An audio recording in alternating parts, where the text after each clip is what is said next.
Assalamualaikum, 9th class students. How are you? Hope you all are fine and doing great. As you know that we are studying chapter number 1, and that's the name of this chapter is problem solving.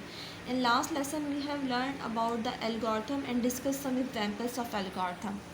Uh, Today we also continue this topic and discuss some more algorithm which are given in your book. Let's start this topic. Here we have another example number 5. You have to students you have to also practice these all algorithm which we have discussed in each of our lectures. You have to all algorithm write in your notebooks also. So here we have the example number 5. The example number 5 is to display the largest one out of the 3 given number. ठीक है, हमने largest number find out करना है out of 3 given number, यानी कि user हमें 3 number provide करेगा, उन 3 नंबर्स को हमने क्या करना होगा, हमने उसमें से लार्जेस्ट वन फाइंड आउट करना होगा. Now let's start this algorithm. Number 1 step, as you know that this algorithm is start with step number 1, start. Now in the next step we take input of 3 numbers, and these 3 numbers are n0, n1 and n2. Okay, in the third step in this algorithm we have going to discuss today, as we have also made the flow chart of the same algorithm. हमने flow chart भी draw किया था, उसमें हमने same जो technique use की थी, जो लॉजिक यूज़ की थी, वो हम इस एल्गोरिथम की भी सेम टेक्निक यूज़ करेंगे. First we set n0 to large. हमने n0 को क्या कंसीडर किस में स्टोर करवा दिया, लार्ज में स्टोर करवा दिया. नेक्स्ट स्टेप में हमने क्या किया, नेक्स्ट स्टेप में हमने n1 को कंपेयर करवा दिया लार्ज के साथ. मीन्स इफ़ इस keyword which is use for condition. अब हमने यहाँ पर कंडीशन अप्लाई कर दी कि if n1 is greater than large. अगर ये कंडीशन ट्रू होगी तो लार्ज जो वेरिएबल होगा उसके अंदर क्या स्टोर हो जाएगा, n1. और अगर ये कंडीशन फॉल्स हो गई तो n2 के फिर अगेन उसको कंडीशन प्रोवाइड करेंगे जिसमें वो n2 को कंपेयर करेगा लार्ज से. अगर ये कंडीशन ट्रू हो गई तो लार्ज वेरिएबल के अंदर क्या स्टोर हो जाएगा, n2. और लास्ट में स्टेप नंबर 6 में जो भी लार्ज वेरिएबल के अंदर जो वैल्यू पुट होगी वो आपके पास डिस्प्ले करवा देगा और प्रोग्राम हमारा टर्मिनेट हो जाएगा. ठीक है, okay. Here we have algorithm number 6. Algorithm number 6 is saying to assign grade to a subject based on achieved marks. Okay, we have to assign a grade according to the given obtained marks over total marks. So assigning a grade, before assigning a grade we have to calculate percentage. How to calculate percentage? By user have given us obtained total marks. By using these information we have to calculate the percentage. Step number 1, we have to start our program. Okay, then step number 2, input number. We have to take number of obtained marks and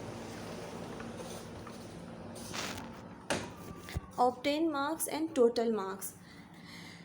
जब हमारे पास obtain marks and total marks आ जाएंगे then we have to calculate the percentage. The percentage is calculating by obtaining marks divided by total marks and multiply by 100. ठीक है, हम कैसे calculate करेंगे परसेंटेज को, हम ऑब्टेन मार्क्स को डिवाइड कर देंगे टोटल मार्क्स के साथ और मल्टीप्लाई कर देंगे 100.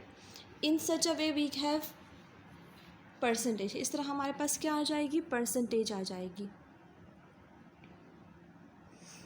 परसेंटेज आने के बाद हम क्या करेंगे, परसेंटेज आने के बाद हमने कंपेयर करवाना है परसेंटेज को. पहले हम 80 के लिए परसेंटेज को कंपेयर करवाएंगे कि if percentage is greater than 80. अगर परसेंटेज हमारे पास 80 से ग्रेटर होगी तो वो यहाँ पर क्या कर देगा, वो ग्रेड की वैल्यू क्या सेट कर देगा, A. अगर ये कंडीशन ट्रू हो गई और वो उसने ग्रेड को A+ कर दिया तो हमारा प्रोग्राम में यहाँ पर स्टेप नंबर 5 पे ट्रांसफ़र हो जाएगा. ये तमाम लाइन वो एग्जीक्यूट नहीं करवाएगा और स्टेप नंबर 5 पे जाके और हमारा प्रोग्राम की आउटपुट जो भी ग्रेड होगा यानी कि A+ उसको वो प्रिंट करवाएगा और प्रोग्राम क्या हो जाएगा, टर्मिनेट हो जाएगा. अगर हमारे पास ये कंडीशन फॉल्स होगी तो वो कौन से कीवर्ड पे चला जाएगा, एल्स पे. एल्स पे जाने के बाद उसने कंपेयर करवाना है 70 के साथ. 70 की कंडीशन ट्रू होगी तो वो हमारे पास क्या ग्रेड हो जाएगा, A. इसी तरह उसने सारी कंडीशंस को चेक करना है और आखिर में जो ग्रेड में आपके पास आ जाएगा, आपके पास वैल्यू, वो उसको प्रिंट करवा कर और उसको एल्गोरिथम को टर्मिनेट हो जाएगा हमारे पास। तो ये हमारे पास लॉजिक थी कि how to calculate assign grade to subjects based on achieve marks means total marks, obtain marks के अकॉर्डिंग हमने उनको ग्रेड असाइन करना था। Now here we have another algorithm. In this algorithm we have to convert temperature Celsius to Fahrenheit and Fahrenheit to Celsius. Vice versa means we have to calculate also Fahrenheit to Celsius. In first condition where we have to convert Celsius to Fahrenheit, हमें क्या करना होगा, programme को हमने start किया, उसके बाद हमारे पास सेल्सियस, तो हमने इनपुट ले लिया सेल्सियस को, उसके बाद हमने फ़ारेनहाइट में कन्वर्ट करने के लिए we have a formula Celsius multiply by 9 divided by 5 and plus 32. In such a way we have to calculate Fahrenheit. Fahrenheit हमारे पास यहाँ पर मालूम हो गई. Then we display the output of Fahrenheit. और ये हमारे पास step number 1 to step number 5 हमारे पास हो गई conversion of Celsius to Fahrenheit. And from step number 5 to step number 8 हमारे पास क्या हो रहा है, हमारे converting Fahrenheit to Celsius. Obviously जब फ़ारेनहाइट से सेल्सियस में जाएंगे so we take input of Fahrenheit, then apply formula of Celsius that is Fahrenheit minus 32 multiply by 5/9 and then display the output of Celsius.